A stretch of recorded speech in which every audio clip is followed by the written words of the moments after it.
Well, as I just mentioned, Jim Chalmers pointed to rate cuts yesterday, which economists are already forecasting, with up to 4 now possible this year, which could include a double cut at the RBA's next meeting next month. Joining us live now is the Shadow Treasurer, Angus Taylor. Angus, good morning to you. Thanks for your time. So, Mr Chalmers, he likes to talk about the Independent Reserve Bank, but was he sending a message here? Well, that's a question for him, Pete, but what I would say is he prefers to forecast the economy than manage it. He always has. Sadly, his forecasts have been hopeless. We've seen a collapse in our standard of living in this country, not something that he forecast, but it's something that he did because of his economic management failures. But the truth is we are facing truly tumultuous times, very uncertain times. And what we need at this time is strong economic management, a steady hand. And what we've seen from Labor over the last 3 years is complete economic failure. The buffers are gone. We've got red ink as far as the eye can see, not just in the government budget position, which is disastrous, as we saw at the last budget, the 4th budget flop in a row, but also household budgets have no buffers. So we are in deep trouble here. Can I say on this whole point about interest rates, Treasury briefing yesterday that I saw and that has now been made public says that the tariffs that we're seeing are inflationary, not deflationary. And this is important, Pete. They're going to slow the economy. They're going to add to inflation. And when you've had a government that has completely failed to deliver a strong economy and failed to deliver the lower of inflation we all wanted to see versus our peer countries, then you are in a completely hopeless position to deal with it. We now need strong economic management. That's what this government has failed with. That is what is needed. Wages up, though, low unemployment. And I mean, is that not strong economic management?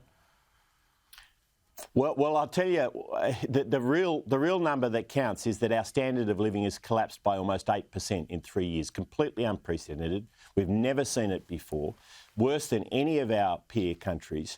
Real wages for working families are sharply down. Prices for those families have gone up double the rate of wages. And we've had 7 consecutive quarters of GDP per capita going backwards. This is a government that has lost control of the economy. We are now facing dark and uncertain times. There is a way through it. We are a strong, resilient people here in Australia. But the way to do this is to fix inflation sustainably, boost growth with investment by backing small business, fix the energy and housing markets, provide targeted relief in the short term, 25 cents a litre off fuel prices. This is the way forward. We know what we have to do here, but this government has failed. A couple of points on those in a moment, but just getting back to your claims of inflation, do you expect Australia to go backwards or even into a recession because of these tariffs?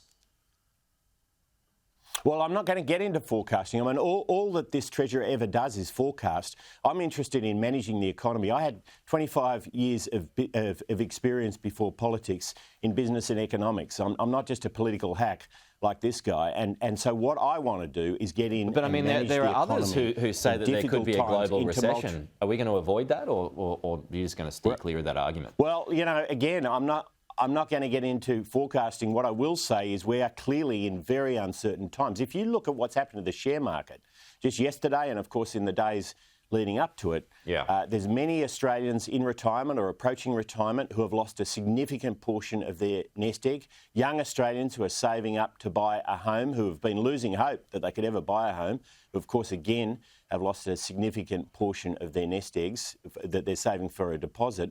These are troubled times, and we need a strong, steady hand. We're not seeing that from the government. They have absolutely failed on this, Pete. And his comments over the last 24 hours tell you he really isn't up to the job. Do you think a double cut is actually necessary? Because that would really point to a bad outlook. Well, it's clear that if that was to eventuate, and I'm not going to get into forecasting, as I said, if it was to eventuate, it's because the economy's fallen over a cliff. If that's what the Treasurer is forecasting, and that's what he does, he forecasts, he should tell Australians that. He should tell them that the economy's done for. I think there is a better pathway through this. But as I say, it's going to take strong economic management. It's going to take a focus on all the things that I just talked about.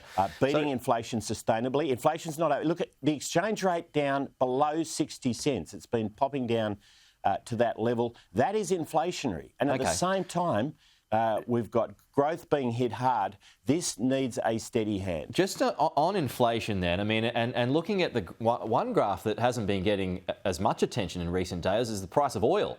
It's plunged to $60 a barrel US. So that would mean cheaper fuel at the Bowser. Did you jump the gun on your fuel excise policy? I mean, is there even a need for it now if fuel becomes cheaper? Therefore, it would be inflationary. Let's face it, the collapse in Australian standard of living is not going to be solved by what's going on at the moment, Pete. That's no answer to the problem. And, of course, it's people out in suburban Australia, across our regions, who travel long distances for work and for family and for other reasons, who are really struggling to pay the mortgage, to put food on the table.